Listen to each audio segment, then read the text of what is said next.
이 로마서를 7주제로 우리가 함께 살펴보겠다고 해서 여러분이 받으신 이 카드에는 7주제가 나와 있습니다. 새로운 시대가 온 것이에요. 이 복음의 시대예요. 정말 놀라운 시대예요. 우리가 이 복음의 시대의 새로운 시대에 대한 그 말씀들을 오늘 첫 시간에 살펴보겠습니다. 1절에 보면 예수 그리스도의 종 바울은 사도로 부르심을 받아. 이제까지 바울은 죄악의 종이었습니다. 헛된 자기 의의 종이었습니다. 율법의 종이었습니다. 그러나 이제는 그가 예수 그리스도의 종으로 바뀐 것입니다. 복음은 우리를 바꿔줍니다. 처절한 인생에서, 죄의 종에서 예수 그리스도의 종, 그의 소유된 자로 바꿔주는 것입니다.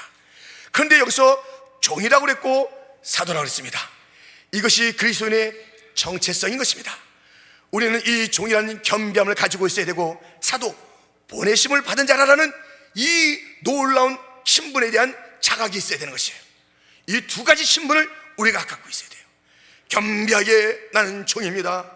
당당하게 나는 사도인 것입니다. 보내심을 받은 자예요. 이것이 바로 사도의 이름인 것입니다. 우리 모두도 우리 주님께서 이렇게 불러주신 것이에요. 하나님의 복음을 위하여 택정함을 입었으니, 여러분, 이 하나님의 복음이에요. 복음은 유앙겔리온, 가스펠, 굿뉴스예요. 그런데 이 세상에서는 좋은 소식을 들려준다고 여기저기서 좋은 소식, 기쁨의 소식이 있어요.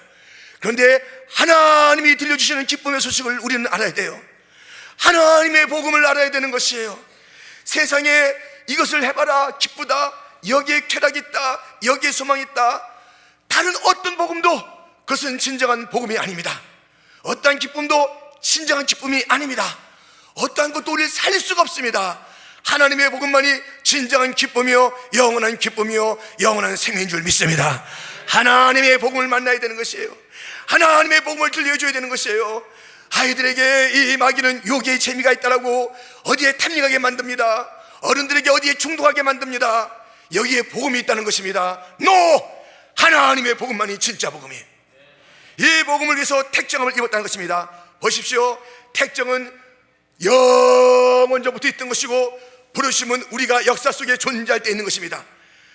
택정이 먼저 있고 부르심이 있는 것이에요. 우리 모두도 하나님의 택하심이 있는 줄 믿습니다. 그리고 우리를 부르시는 것이에요. 우리는 영원한 존재인 것입니다. 만왕의 왕이신, 만주의 주이신 우리 하나님께서 우리 인생들 한 사람 한 사람마다 택해 놓으신 것입니다. 그래서 우리가 긴주장로교로 모일 수 있던 것도 하나님의 택하심이요, 부르심 가운데 나타난 은혜인 줄 믿습니다. 이 택하심과 부르심을 알아야 되는 것이에요. 하나님의 복음을 들어야 되는 것이에요. 2절 말씀에 이 복음은 어떤 내용을 담고 있습니까? 하나님이 선지자들로 말미암아 그의 아들에 관하여 성경에 미리 약속하신 것이라. 여러분, 이 복음은 그 아들에 대한 이야기예요. 예수 그리스도, 그분이 복음의 실체입니다. 핵심입니다. 주인입니다. 주인공입니다.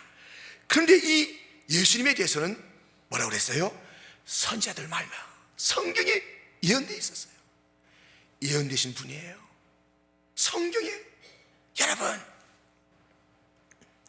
성경에 예언된 것은 다 그대로 이루어지는 줄 믿습니다. 성경이 예언하고 함께하리라, 함께하는 거예요. 도와주리라, 도와주는 거예요. 지키리라, 지키는 거예요. 축복하리라, 축복이 되는 거예요. 말씀대로 되어줄 줄 믿습니다. 주님께서 말씀하셨을 때 천지가 다 섰습니다. 주님이 말씀하셨을 때 죽은 자가 살아났습니다. 주님께서 말씀하신 성경의 약속들은 다 그대로 이루어지는 줄 믿습니다. 그런데 이 아들에 대한 이야기도 이루어진 것이에요.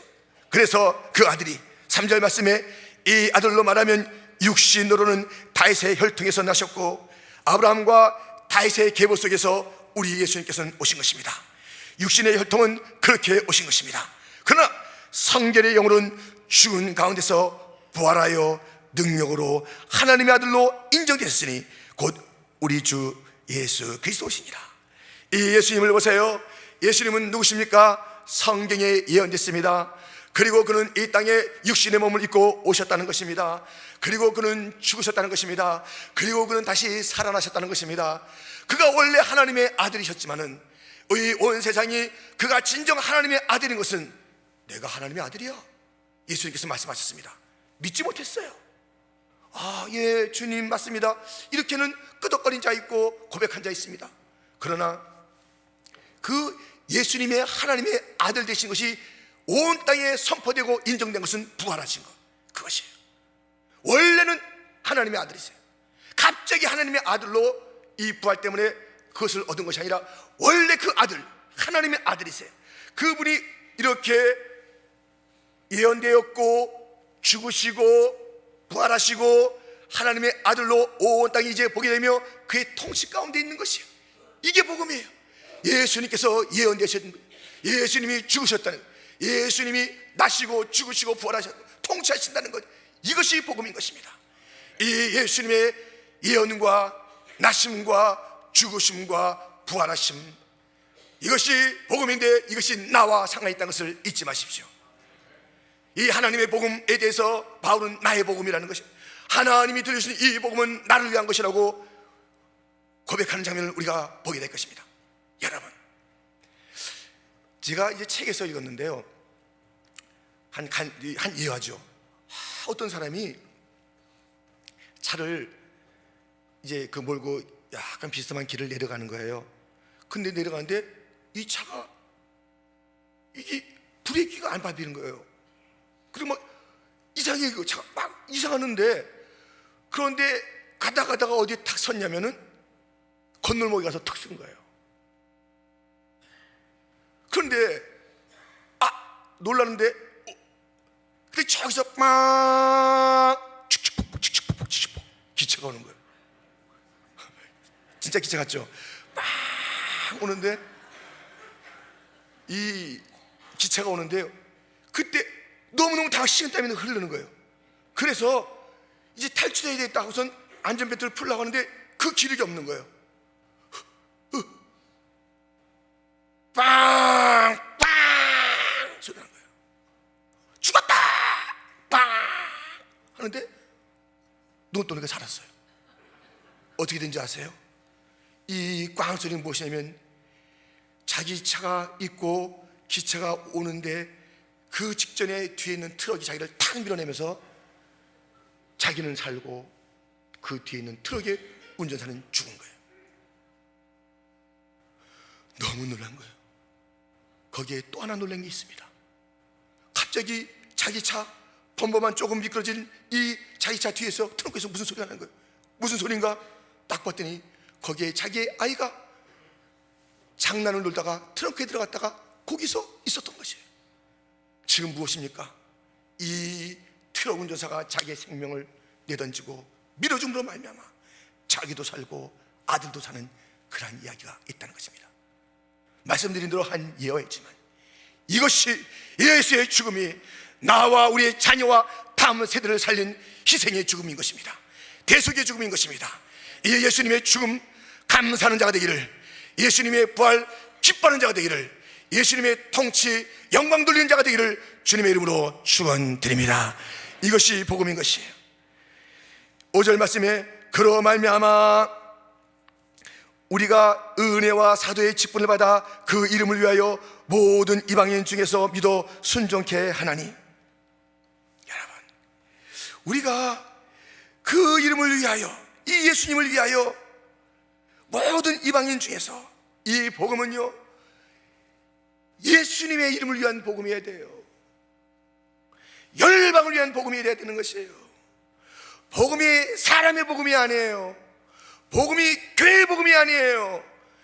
복음을 증가할 때에 이것은 주님의 것이고 그의 영광을 위한 것이에요. 어떤 자들은 막 전도합니다. 그런데 알고 보니까 자기 교회를 전도하는 거예요. 아닙니다. 목사님을 전도하는 게 아닙니다. 물론 우리 교회 오세요, 이렇게 하는 건 좋지요.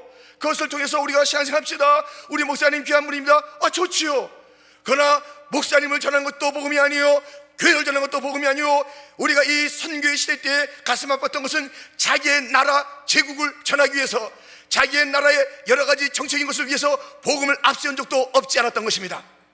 나라를 위하여, 개인을 위하여, 자기의 잘됨을 위하여, 이게 복음의 진수가 아닌 것입니다.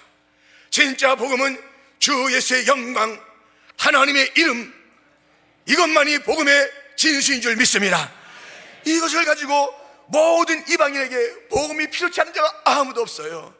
어느 시대나 이 복음이 필요합니다. 어느 시대나 예수가 필요합니다. 누구에게나 예수만이 답인 줄 믿습니다. 예수를 만나야 됩니다. 예수님을 믿어야 됩니다. 그래서 믿어 순종케 하는 것, 예수님을 믿어 순종케 하는 것, 복음을 받아 순종하는 것, 이것이 복음을 증거하는 것. 그래서 우리는 잘못된 복음이 무엇입니까? 복음을 왜곡시키는 것이 무엇입니까? 복음이 있으면 그냥 잘 먹고 잘 산다는 것이에요. 복음이 있으면 그냥 당신 자녀가 잘 된다는 것이에요. 복음에는 복을 약속한 것이 분명합니다. 그러나 이 복음을 세상 사람들이 구하는 그 차원의 정도의 복으로 신령한 복, 영원한 복, 영원한 유업, 하나님을 알게 되고 그와 인격적인 관계를 맺게 되는 이 놀라운 복에 대한 것이, 이 진정한 복에 대한 것이 왜곡되고 축소되어져서 그냥 우리에게 잘못 전달되는 이 복음들, 우리 흰조장국에, 그리고 이 시대는 다시 한번 이 복음에 눈을 떠야 되는 것이, 복음에 대해서 새롭게 다시 한번 마음이 다져야 되는 것이, 지금까지 들었던 복음을 또다시 들어야 되는 것이, 우리는 이 복음을 바꾸지 않았습니다. 이 복음을 뒤틀리지 않았습니다. 이 복음이 번영의 복음이요, 그냥 무조건 잘 되는 복음이 아니라 예수 안에 있는 복음이요, 예수의 이름을 위한 복음이요, 순종을 요청하는 복음이었던 것입니다. 복음의 진정성은 순종을 요청하는 것입니다. 이렇게 해서 이 은혜와 사도의 직분을 받아서 그는 이 복음을 위한 사역을 감당했다는 것입니다. 6절 말씀에 너희도 그들 중에 있어 예수 그리스도의 것으로 부르심을 입은 자니라. 나만 그런 것이 아니라 너희도 그렇다는 것입니다. 우린 다 예수 그리스도의 것으로 부름받았다는 것입니다. 이 복음에 초대받았다는 것입니다. 이 복음의 능력과 기쁨 가운데 우리는 거하게 됐다는 것입니다. 이제는 우리의 모든 중심이 예수 그리스도, 우리를 소유하신 그분에게 있는 것입니다. 여러분, 예수님은 우리의 구원자일 뿐만 아니라 우리의 주님도 되시는 줄 믿습니다. 이것을 잊지 마세요. 이것을 잊지 마세요. 나는 예수 그리스도의 것으로 부름받았다는 것, 나는 이 복음에 초대받은 자라는 것, 이 영원한 복음이라는 것, 하나님이 주신 복음이라는 것, 이것은 일시적인 것이 아니라는 것은, 이것은 너무나도 영광스러운 것이라는 것은, 이것은 우리의 인생을 바꾼다는 것, 이것이야말로 진정을 피하는 것이라는 것, 이 복음이 지옥 가는 모든 길을 끊고 천국으로 바꿔놓는다는 것, 이 복음에는 소망이 없다는 것, 이 복음의 주인 되신 예수님에게 소속됐다는 것, 이것이 우리의 진정한 기쁨인 줄 믿습니다. 여러분, 누구의 것입니까? 누가 여러분을 조종하고 있습니까? 무엇이 여러분을 조종하고 있습니까? 무엇이 여러분의 가치입니까? 우리 아이들의 가장 큰 비전이 무엇입니까? 가장 크게 보이는 것이 무엇입니까? 우리가 여기에 나와서 크게 보이는 것이 아이들의 좋은 학교 들어가는 것이고, 좋은 직장 들어가는 것이고, 청년들이 뭐 좋은 가정 이루는 것이고, 내가 좀 편하게 사는 것이고, 이것 때문에 복음이 쓰이고 하나님이 쓰이고 예수님이 쓰이고 성령님이 쓰이고 이런 집회가 쓰이는 것이 아닙니다. 하나님의 영광, 그 이름, 그 주인 되심, 그 주권, 그 놀라운 그 주님을 해서 나가는 것, 우리의 소속이 누군지 아는 것, 내가 누구에게 소속되는 것을 분명히 아는 것, 예수님의 소속입니다. 예수님의 뜻대로 움직이는 자가 되기를 축원합니다. 예수님, 주인 되신 예수님의 말씀 앞에 순종하기를 축원합니다. 마지막 로마에서 하나님의 사랑하심을 입고 성도로 부르심을 입은 모든 자에게 그렇습니다. 우리 복음을 가진 자들은, 믿는 자들은 하나님의 사랑하심을 입은 자들입니다. 말로 다 할 수 없는 사랑을 입은 자들입니다. 사랑을 입었어요. 사랑으로 가득 찬 거예요. 찔끔찔끔이 아니에요. 사랑 안에 잠긴 자들이 바로 우리인 줄 믿습니다. 넉넉히 이기하시는 하나님의 사랑 가운데 우리 모두가 있는 줄 믿습니다. 아니, 이 주님의 사랑 가운데, 이 로마서 8장에서 나온 거 아니겠습니까? 이 사랑이면요, 무엇도 이 사랑을 끊을 수가 없고 어떤 것도 다 이길 수 있다는 것입니다. 그러므로 넉넉히 이기는 것은요 당연한 것이에요. 하나님의 복음이고 하나님이 함께하고 하나님의 사랑을 입었는데, 우리 앞에 있는 이 모든 문제가 하나님보다 큽니까? 우리 앞에 있는 이 모든 난제가 하나님의 능력 앞에서 해결되지 못하겠습니까? 이번 사순절에 이 사랑 많으신 하나님의 넉넉히 이기게 하시는 그 축복을 다 받아들여서 모두가 다 승리의 노래, 감격의 노래가 가득 차기를 축원합니다. 성도로 거룩한 자로 구별된 자로 부르심을 입었다는 것을 잊지 마십시오. 거룩해야 합니다. 이 사순절 동안에 거룩한 삶을 살아야 됩니다. 아니, 평생 거룩해져야 됩니다. 이것이 우리 주님의 소원입니다. 거룩한 무리, 퀸주장로교회, 거룩한 자들, 거룩한 삶, 이름만이 거룩한 자가 아니라 진정으로 거룩한 삶을 살아가는 거룩의 능력이 우리 가운데 있기를 축원합니다. 우리 하나님, 우리 아버지와 주 예수 그리스도 쫓아 은혜와 평강이 있기를 원하노라. 여러분, 이제 오늘 말씀을 마치면서 혹시 지난 12월 31일 송구영신의 밤 예배 때에 드렸던 말씀 기억나시는지 모르겠습니다. 지은평. 우리 하나님은 민수기 6장인 대로 지키시는 하나님, 은혜 주시는 하나님, 평강의 하나님인 줄 믿습니다. 이것이 성도의 삶이에요. 은혜와 평강이 있을지라. 지키시고 은혜 주시고 평강 주신다. 로마의 성도들아, 지금 로마에서 쓴 것이 아닙니다. 고린도에서 이 가보지 않은 로마를 향해서 쓰는 것입니다. 오, 하나님의 사랑을 받은 자들이요, 오, 주님의 은혜를 받은 자들이요, 평강할지어다. 이 놀라운 축복으로 첫 이야기를 펼쳐나가고 있습니다. 성도 여러분, 이제 우리가 이 복음을 향하여 나갈 때 복음에 대해서 눈들이 열려지고 가슴이 열려지고 이 복음의 위대함을 다시 한번 담아서 위대한 인생이 되기를 축원합니다. 자녀들 시시하게 살게 하려면 그냥 두세요. 복음을 만나게 해서 위대한 사상을 심어주고 하나님 만나고, 그래서 그들의 인생을 진짜 하나님 위해서 헌신하는 자로 만들고 싶다면 우리가 다시 한번 새롭게 이 사순절을 출발하는 온 교회가 되기를 주님의 이름으로 축원드립니다.